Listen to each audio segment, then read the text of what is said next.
சில நேரத்துல கைலாசத்துல யாரையாவது ஏதாவது ஒரு விஷயத்துக்காக கண்டிச்சுட்டேன்னா அப்புறமா கூப்பிட்டு ரொம்ப திட்டிட்டேனாமா கவலைப்படாது. இல்ல நீங்க வேற சாமி, நீங்க திட்டும்போது கூட ரொம்ப கியூட்டா இருக்கீங்க, விடுங்க சாமி, நான் அதை ரசிச்சிட்டு இருந்தேன். யாருடைய உயிரையும் காயப்படுத்த மாட்டேன். உங்களையும் உங்களை சுத்தி இருக்கிற அத்தனை பேரையும் ஒரு பேரானந்தத்தோடு, பெருங்கருணையோடு, பெரும் நட்போடு, பேரினிமையோடு உங்களையே பகிர்ந்துக்கிறதா மலர்ந்து போயிருக்கணுங்க. உங்க உயிரோட போக்கே உங்க டிவிலிக்கு கான்ட்ரிபியூட் பண்ற மாதிரி இருக்கணுங்க. அவ்வளவுதாங்க, வேற ஒண்ணுமே இல்லைங்க. பிள்ளைங்களுக்காக இல்ல சமூகத்துக்காக டைவர்ஸ் பண்ணிட்டு போக மாட்டாங்க. ஒரே வீட்டுக்குள்ள இருப்பாங்க, ரெண்டு பேரும் ஒருத்தர் பேசிக்க மாட்டாங்க. அதுக்கு பேர் இந்தியன் டைவர்ஸ். அதுவும் சரியில்லை.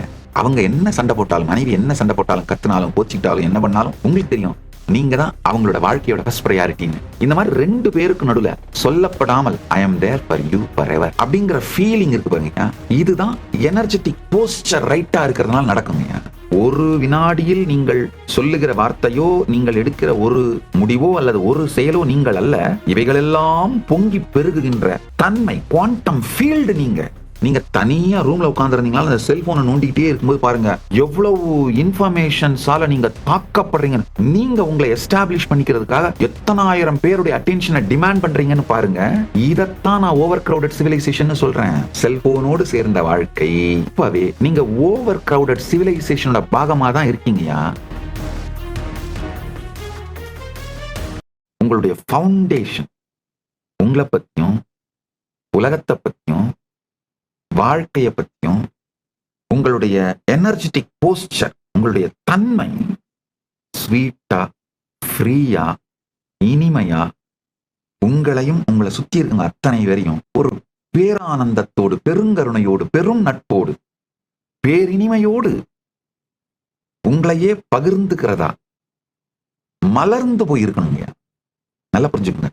நான் உங்களுடைய பணத்தை எல்லாருக்கும் கொடுங்க, உங்களுடைய டைமை எல்லாருக்கும் கொடுங்க, அதெல்லாம் நான் சொல்லலைங்கய்யா. ஆனா உங்க மொத்த வாழ்க்கையோட போக்கு இருக்கு இல்லையா, அந்த போக்கு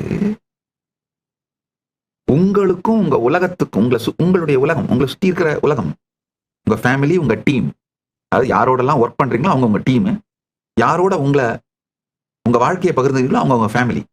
டீமிலின்ற ஒரு நியூ வார்த்தையை கிரியேட் பண்றேன். Family plus team. இந்த டீமிலி இதான் உங்க உலகம் பிராக்டிக்கலாங்க. அந்த உலகத்துக்கு, உங்க டீமிலிக்கு பெரும்பங்கு அளிக்கிற மாதிரியான உங்க உயிரோட போக்கே உங்க டிவிலிக்கு கான்ட்ரிபியூட் பண்ற மாதிரி இருக்கணுங்க. அவ்வளவுதாங்க, வேற ஒண்ணுமே இல்லைங்க. தனியா இந்த பணத்தை கொடு, டைமை கொடு, உங்க இருப்பே உங்க டிவிலி கான்ட்ரிபியூட் பண்ற மாதிரி இருக்கணுங்க. அவ்வளவுதாங்க. ஸ்வீட்டா, ஃப்ரீயா, இனிமையா இந்த மாதிரி இந்த ஸ்பேஸ்ல நீங்க இருக்கும்போது உங்க டீம்ல இருக்கவங்க யாரையாவது ஒருத்தர் சில பேரை ஃபெரோஷியஸா ட்ரெயின் பண்ணுவீங்க. அதெல்லாம் பண்ணீங்கன்னா கூட உள்ளுக்குள்ள எந்த ஆங்கர், வயலன்ஸ் எதுவுமே இருக்காதுங்க. யாராவது ஒருத்தர் ஏதாவது தப்பு பண்ணா, இல்ல அந்த பிராட் விஷனோட பாகமா மாறலன்னா ட்ரெயின் பண்ணுவீங்க, அலைன் பண்ணுவீங்க. அதெல்லாம் நடக்காதுன்னு நான் சொல்ல வரல. ஹஸ்பண்ட் அண்ட் ஒய்ஃபுக்குள்ள ஃபைட்லாம் வராமலே இருக்கணும் நான் சொல்லவே வரல. வராமலே இருக்கக்கூடாது. அப்ப செத்து போயிட்டீங்கன்னு அர்த்தம். இல்ல அந்த typical Indian divorce, Indian divorce என்ன தெரியுமா, ஒரே வீட்டுக்குள்ள இருப்பாங்க, டைவர்ஸ் பண்ணிக்க மாட்டாங்க. பிள்ளைங்களுக்காக இல்ல சமூகத்துக்காக டைவர்ஸ் பண்ணிட்டு போக மாட்டாங்க. ஒரே வீட்டுக்குள்ள இருப்பாங்க, ரெண்டு பேரும் ஒருத்தர் பேசிக்க மாட்டாங்க. ரெண்டு பேரும் ஒரு பெட்ல தூங்க மாட்டாங்கிறது மட்டும் இல்லாம பேசிக்க கூட மாட்டாங்க. அதுக்கு பேர் தான் இந்தியன் டைவர்ஸ். அதுவும் சரியில்லை. நீங்க என்ன கேட்டாலும், திட்டினாலும், சண்டை போட்டாலும் அவங்களுக்கு தெரியும் அவங்க தான் உங்க லைஃபோட ஃபர்ஸ்ட் ப்ரையாரிட்டின்னு. அதே மாதிரி அவங்க என்ன சண்டை போட்டாலும், மனைவி என்ன சண்டை போட்டாலும், கத்துனாலும், கோச்சிக்கிட்டாலும், என்ன பண்ணாலும் உங்களுக்கு தெரியும் நீங்க தான் அவங்களோட வாழ்க்கையோட ஃபர்ஸ்ட் ப்ரையாரிட்டின்னு. இந்த மாதிரி ரெண்டு பேருக்கு நடுவுல சொல்லப்படாமல் ஐ அம் தேர் ஃபார் யூ ஃபாரெவர் அப்படிங்கிற ஃபீலிங் இருக்கு பாருங்க. இதுதான் எனர்ஜெட்டிக் போஸ்டர் ரைட்டா இருக்கிறதுனால நடக்குங்க. அந்த மாதிரி தெரியும் என்ன கத்தினாலும் he is there for me பா. அவருக்கும் தெரியும் என்ன சொன்னாலும் she is there for me.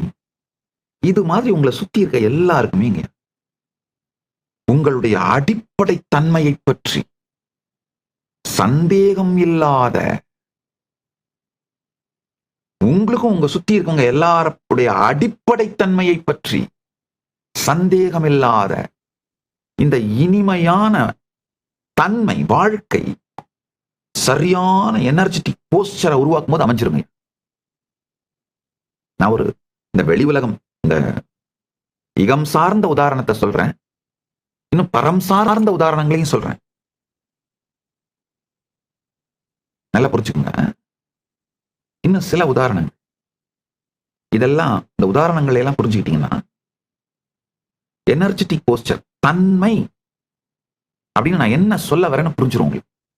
அப்ப தெரியும் நீங்க ஒரு குவாண்டம் ஃபீல்டுங்க.